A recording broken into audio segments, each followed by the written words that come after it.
2월 23일 월요일. 진정한 능력.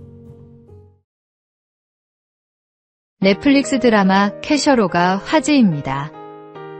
극중 캐릭터인 공무원 당상웅은 손에 쥔 현금만큼 힘이 세지는 초능력을 얻지만 능력을 쓸 때마다 돈이 사라집니다.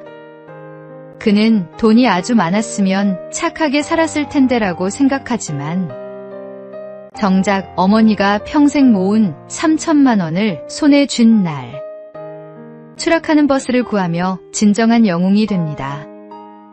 이 드라마는 씁쓸한 현실을 담고 있습니다. 극중 빌런은 현대사회에서 초능력보다 더 센 게 뭔 줄 알아? 돈이야 라고 말합니다. 돈이 곧 능력이 되는 세상. 그 안에서 자기 것을 써가며 남을 돕는 것이 얼마나 어려운지를 보여줍니다. 성경은 주는 것이 받는 것보다 복이 있다고 말씀합니다. 진정한 능력은 가진 것에 많고 적음이 아니라 가진 것을 나눌 수 있는 마음에 있습니다. 주인공이 버스를 구한 순간 그가 잃은 것은 돈이었지만 얻은 것은 생명이었고 의미였습니다. 우리에게도 각자의 초능력이 있습니다. 시간, 재능, 물질, 관심이 그것입니다.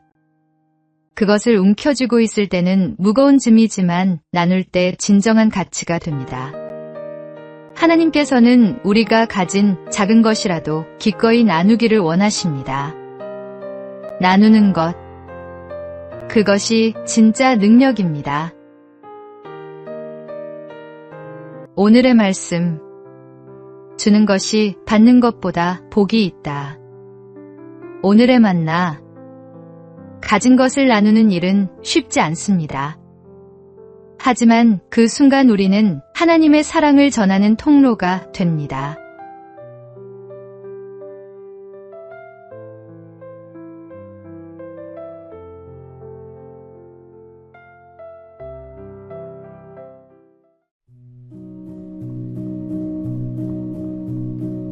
(2월 24일) 화요일. 진정한 가치. 어느 날 장의차를 타고 가는데 앞에 쌀가마니처럼 보이는 짐을 가득 실은 트럭이 달려가고 있었습니다. 그런데 트럭이 덜컹거리는 바람에 가마니 하나가 땅에 툭 떨어졌습니다. 트럭이 그냥 달려가자 장의차 운전사는 차를 급히 세우고 그 가마니를 차에 실으려 했습니다. 그때 동네 사람들도 몰려 나왔습니다. 운전사는 자신이 먼저 보았으니 자기 것이라 주장했고 동네 사람들은 자기 동네에 떨어진 것이니 자기 것이라며 다투기 시작했습니다. 그때 한 집사님이 가마니를 열어보고 너털웃음을 지으며 말했습니다. 이것은 쌀가마니가 아니고 흙가마니요. 사람들은 에이 하면서 그 흙가마니를 그대로 내버려둔 채 흩어졌습니다.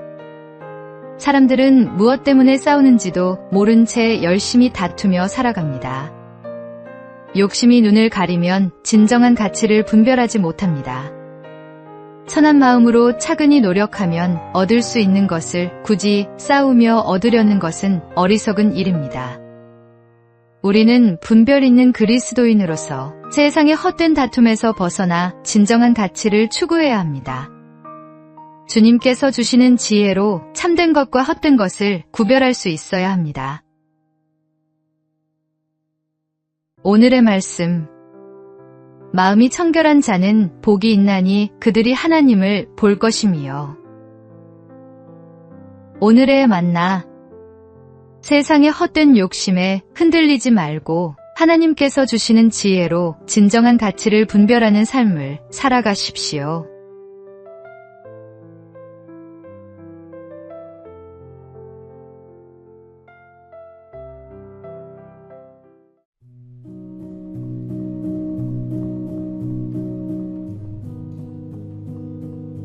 (2월 25일) 수요일. 사람을 보는 눈. 한 대학병원에 청소 담당 직원이 있었습니다.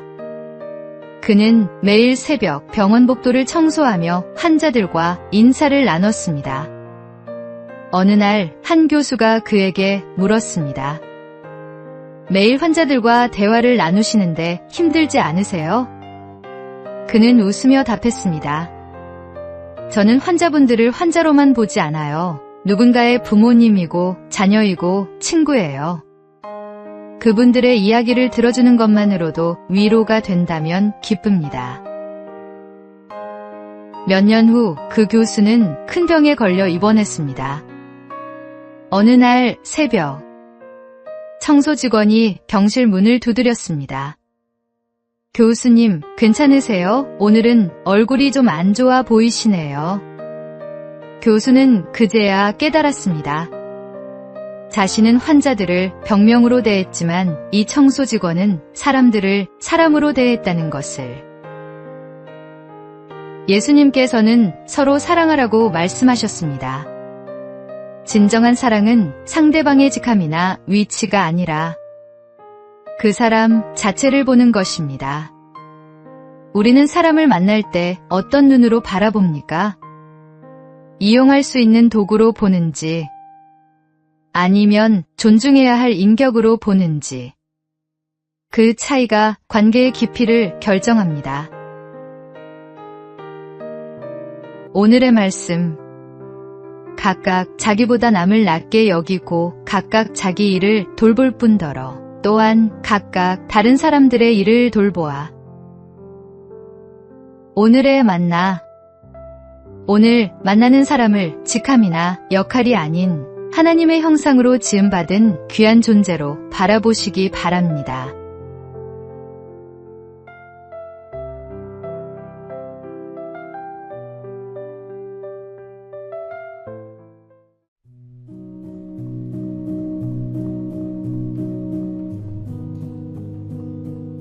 (2월 26일) 목요일. 작은 일에 충성된 자.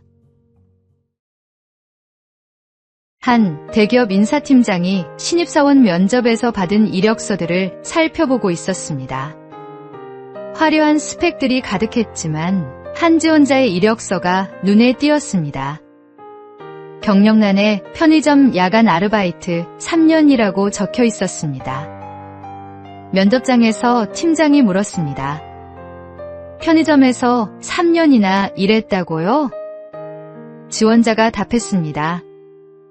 대학 등록금을 벌기 위해 야간 근무를 했습니다.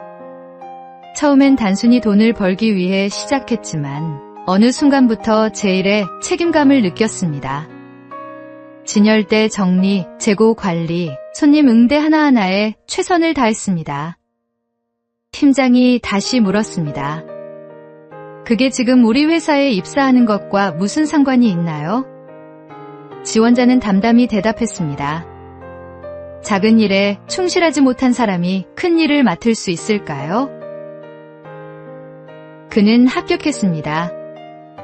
예수님께서도 지극히 작은 것에 충성된 자는 큰 것에도 충성되고라고 말씀하셨습니다. 하나님께서는 작은 일에 최선을 다하는 사람을 통해 큰 일을 이루십니다. 지금 맡은 일이 작아 보여도 충실히 감당하십시오. 그 작은 충성이 모여 큰 믿음의 열매를 맺게 됩니다. 오늘의 말씀. 지극히 작은 것에 충성된 자는 큰 것에도 충성되고 지극히 작은 것에 불의한 자는 큰 것에도 불의하니라.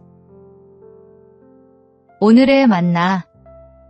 하나님께서 우리에게 맡기신 작은 일들을 돌아보십시오. 그 일에 충성할 때 하나님은 더 큰 사명으로 우리를 인도하십니다.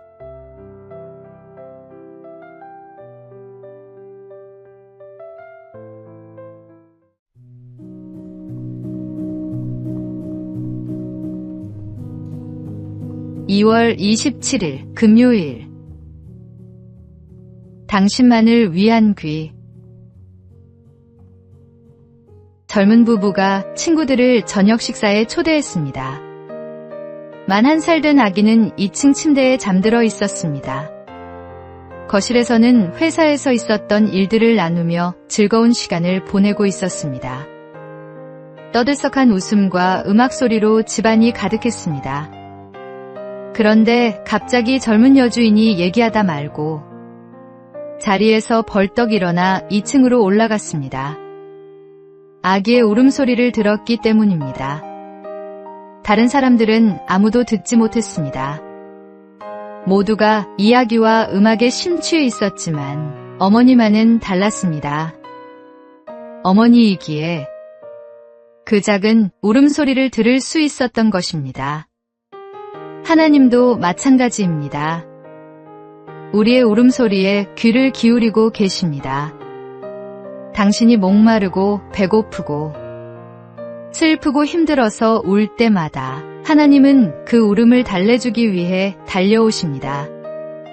당신의 기도가 다른 사람의 기도에 밀려 묻힌다고 근심하지 마십시오.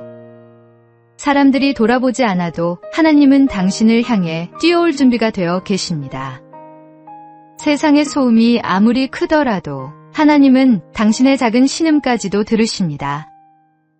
무엇이든 기도하십시오. 하나님은 당신만을 위한 귀를 열어두고 계십니다.